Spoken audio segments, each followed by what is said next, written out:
Do you believe that exercising every day makes you healthier? Or perhaps you think twice a week is sufficient? Most people focus solely on muscle gains or strength improvements when deciding their training frequency.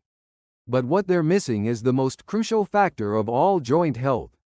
The research I'm about to share will absolutely shock you. I used to believe that daily training was the gold standard. More frequent sessions meant faster results, right? But 15 years ago, after suffering a serious knee injury, I began questioning everything I thought I knew about exercise frequency. That injury led me down a rabbit hole of research that culminated in today's groundbreaking findings. This revolutionary study from Sweden's Karolinska Institute followed 2,847 healthy adults over 5 years. Participants were divided into 3 groups twice: weekly training, 4 times weekly, and daily resistance training. After 5 years, researchers conducted comprehensive joint health assessments using advanced imaging and biochemical analysis. The results were nothing short of extraordinary.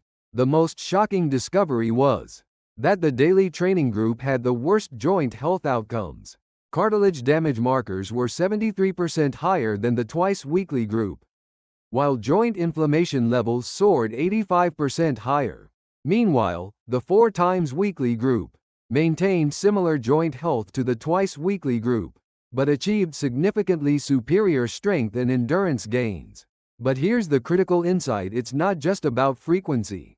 The researchers discovered that recovery time, exercise intensity, and individual genetic factors interact in complex ways. Participants with specific collagen synthesis gene variants showed dramatically different responses to training frequency, revealing why one-size-fits-all approaches fail. Let's examine the specific joint health markers measured in this study. First, cartilage thickness changes.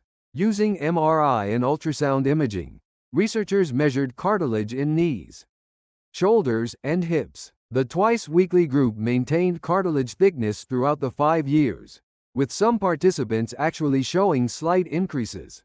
This suggests that appropriate stimulus promotes cartilage regeneration. The 4 times weekly group showed average cartilage thickness decreases of 3.2%, essentially matching natural aging processes. However, the daily training group experienced devastating 18.7% average decreases. In knee joints specifically, some participants lost over 30% of their cartilage thickness. Second, synovial fluid inflammatory markers. Researchers measured Illinois 6, TNF-alpha, and CRP levels in joint fluid. The daily training group maintained chronically elevated inflammatory markers, indicating persistent joint inflammation. This dramatically increases long-term arthritis risk.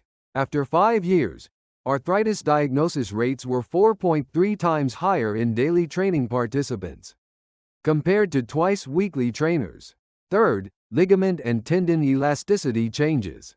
Using advanced ultrasound elastography, researchers discovered that daily training significantly reduced ligament and tendon elasticity. This directly increases injury risk. During the study period, serious joint injuries occurred 67% more frequently in the daily training group. Why do these dramatic differences occur? The answer lies in recovery time.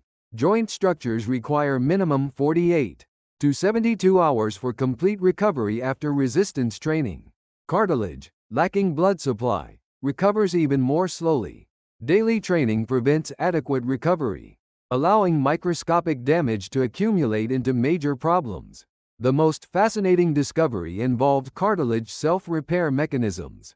Using arthroscopic examination on selected participants, researchers found that twice-weekly trainers maintained smooth, healthy cartilage surfaces.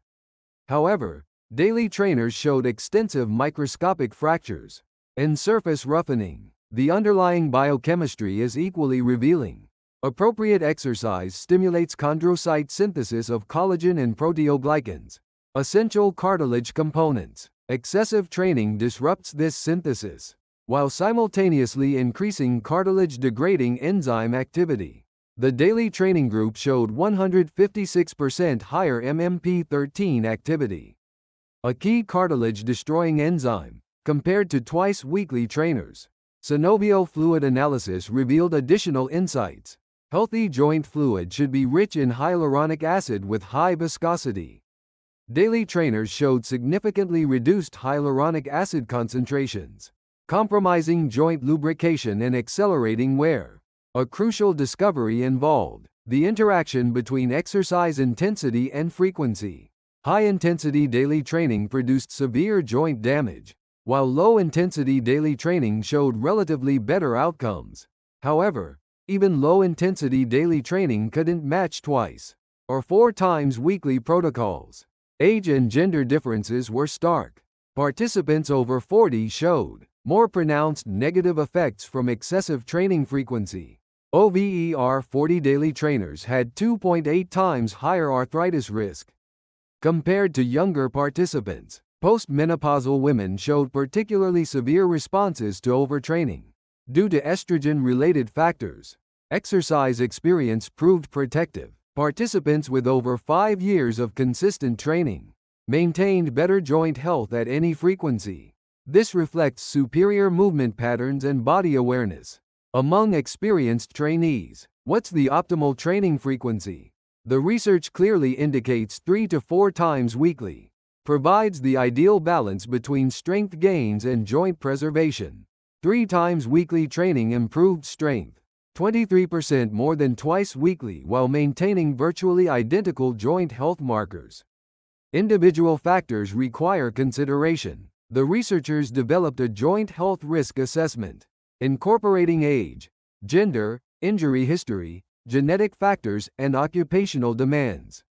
Individuals in joint-stressing occupations may need reduced training frequencies. Exercise selection significantly impacts outcomes. Compound movements like squats and deadlifts proved more joint-friendly than isolation exercises. These movements strengthen supporting musculature, providing better joint protection. Excessive single-joint exercises like leg extensions created unnatural joint stress. Proper warm-up and cool-down proved essential. Starting high-intensity training without adequate warm-up increased joint injury risk by 348%. Dynamic warm-ups that increase synovial fluid viscosity and joint range of motion showed particular effectiveness. Nutrition and supplementation influenced outcomes significantly. Participants consistently taking omega-3 fatty acids, glucosamine, and chondroitin maintained better joint health at any training frequency. Antioxidant vitamins C and E helped reduce exercise-induced joint inflammation. Sleep quality emerged as a critical factor. Participants sleeping 7 or more hours nightly showed faster joint recovery. Growth hormone released during sleep promotes cartilage and ligament regeneration. Sleep-deprived daily trainers experienced accelerated joint deterioration. Stress management proved equally important. Chronic stress elevates cortisol, disrupting cartilage synthesis and increasing inflammation. Participants practicing meditation or yoga maintained better joint health despite identical training frequencies. Now for practical implementation. First, accurately assess your current joint status. Simple self-assessments include morning stiffness lasting over 30 minutes, knee pain, climbing stairs, or shoulder clicking during rotation.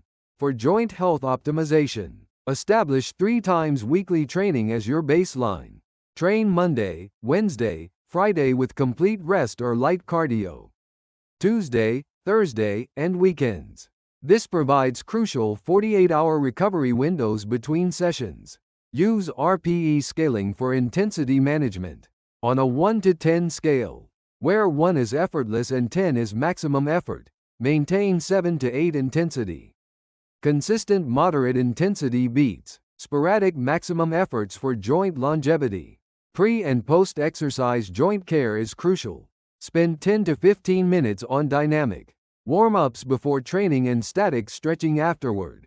Lukewarm showers post-exercise promote better recovery than ice baths. Avoid joint-stressing movements. Deep squats below 90 degrees. Excessive neck exercises and extreme shoulder positions create unnatural joint stress. Work within natural movement ranges. Consider supportive equipment when appropriate. Knee sleeves, wrist wraps, and lifting belts can provide joint protection. But avoid overdependence. Nutritionally, emphasize anti-inflammatory foods, omega-3 rich fish, antioxidant-rich berries, and vitamin C-rich fruits support joint health. Avoid processed foods, excess sugar, and saturated fats that promote inflammation. Hydration directly affects joint lubrication. Since synovial fluid is primarily water-based, consume minimum 2 liters daily, more during training. Schedule regular joint health assessments. Visit orthopedic specialists every 6 months for joint status evaluations. Address pain or discomfort immediately rather than training through it. The choice is yours. You can follow the crowd into daily training and potential joint destruction. Or you can apply this scientific evidence to build a sustainable, joint-friendly approach that serves you for decades to come. If this information helped you, please like and share this video so others can benefit from these insights. Subscribe and hit the notification bell for more evidence-based fitness content. Share your training experiences and questions in the comments below. Until next time, train smart and stay strong.